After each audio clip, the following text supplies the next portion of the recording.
정부가 어제 발표한 세법 개정안에서 경제에 활력을 주기 위한 여러 세금 제도가 나왔는데요. 아무래도 가장 큰 관심을 모은 건 결혼자금 증여세 공제 한도였습니다. 저출산 타개를 위해 결혼에 도움을 주자는 취지지만 부자 감세 논란도 일고 있는데요. 관련 내용 취재기자 연결해 더 알아보겠습니다. 이승은 기자. 네, 경제부입니다. 네, 증여세 한도를 결혼할 때 더 늘려주겠다는 거죠? 그렇습니다. 현재 미성년 자녀에게 2천만 원, 성인 자녀에게는 10년간 5천만 원까지 증여세를 물리지 않습니다. 결혼할 때는 1억 원까지 추가로 증여세를 부과하지 않겠다는 겁니다. 그렇게 되면 신랑 신부 각각 1억 5천만 원까지, 양가 합해 3억 원까지 증여세가 없습니다. 전국 주택 평균 전세 값이 2억 2천만 원, 수도권 3억 원인 점을 고려했습니다. 혼인신고일 전후 2년 이내 총 4년간 부모, 조부모 등으로부터 받은 재산이 대상입니다. 예를 들어 결혼할 때 양가 부모가 1억 5천만 원씩 3억 원을 지원해 준다면 현재는 국세청이 증여세 2천만 원을 부과할 수 있지만 내년 증여분부터는 부과하지 않겠다는 겁니다. 제도의 취지 들어보시겠습니다. 제가 태어나는 시점에 했을 때 한 해에 태어난 인구가 100만 명 정도입니다. 그게 최근에 이제 25만 명 정도로 사실은 4분의 1 정도로 줄었기 때문에 뭐 결혼이라든가 또 출산이라든가 이런 것에서 최대한 인센티브를 빨리 만들어야 된다고 저희는 생각을 하고 있습니다.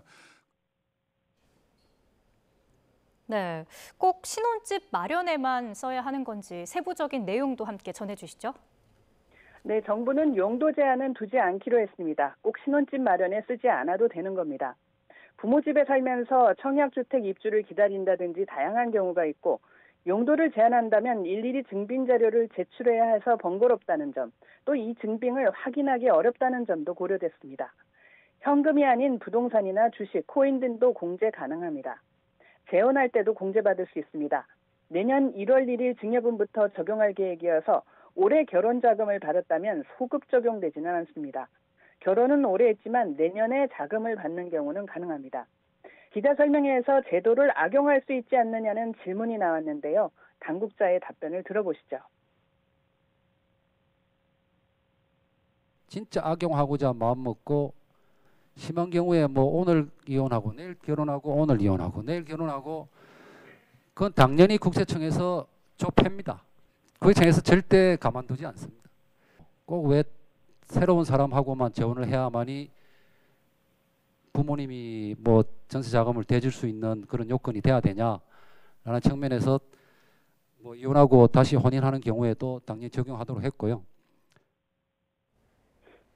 현실적으로 양가에서 지원을 받는 경우가 많기는 합니다. 굳이 세금을 깎아주는 제도까지 만든 이유가 뭡니까? 정부 설명을 들어보면요. 현재 성인 자녀 대상 증여세 공제 한도는 10년간 변동이 없습니다. 2014년 이 기준이 정해진 뒤 물가나 전셋값, 결혼 비용이 크게 올랐지만 변동이 없었습니다. 한 결혼정보업체 조사 결과를 보면 현재 평균 결혼 비용은 3억 3천만 원입니다. 신혼집 마련에 2억 8천만 원이 들고 다른 부대 비용도 수천만 원입니다. 이런 상황에서 많은 부모가 결혼 비용을 지원하곤 하지만 현실적으로 국세청이 결혼자금 2, 3억 원까지 추적하지는 못하고 있다는 점도 감안했다고 합니다. 참고로 증여세는 국세청이 증여 자금을 추적해서 부과하고 자진 신고했을 때 3% 감면해 줍니다. 우리나라 증여세가 세계 최고 수준인 점도 고려됐습니다.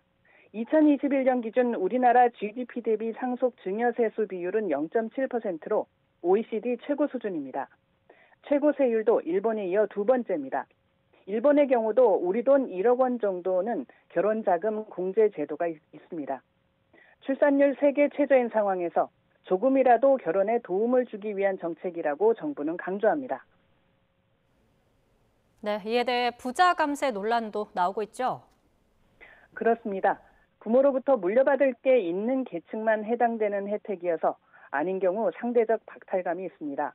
물려받을 게 없고 좋은 일자리도 없는 계층을 위한 지원을 늘리는 게 더 바람직하다는 지적도 나옵니다. 이번 세법 개정안은 입법 예고를 거쳐 9월 1일 국회에 제출되는데 심의 과정에서 다양한 여론이 나올 것으로 보입니다. 지금까지 경제부에서 YTN 이승은입니다.